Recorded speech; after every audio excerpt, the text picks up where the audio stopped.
Today's question comes from Bogdan Suvar. Bogdan asks, can the hosting company's reputation, having lots of spammy sites, influence my site's ranking and search results?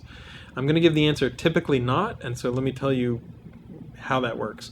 So typically a hosting company has a lot of different stuff on it. Some of it will be good, some of it will be bad, there will be some spam, but just because you happen to be on an IP address or using a hosting company that also hosts some spam, that doesn't mean that you should be affected.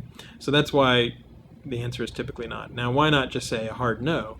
Well, there have been a very few situations. I remember several years ago there was a really bad hosting company. I'm not even sure whether you would call them a hosting company, since it was something like 27,000 sites of porn spam and like 2 legit sites.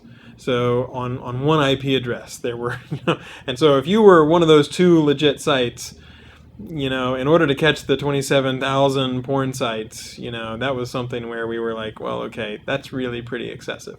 So in most situations, we haven't looked at IP address in a long, long time, and in those sort of terms, like gathering sites by IP address in that particular way.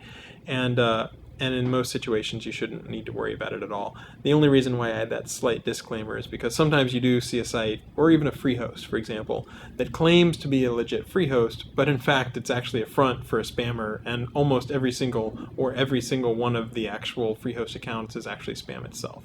So, if you happen to get lured in, and maybe the spammer does offer free hosting services, but pretty much 99.9% of all of that free host is spam, then we might take action on the entire free host, and even if it's a little bit lower than 99.9%, but if it's overwhelmingly the vast majority of it is spam.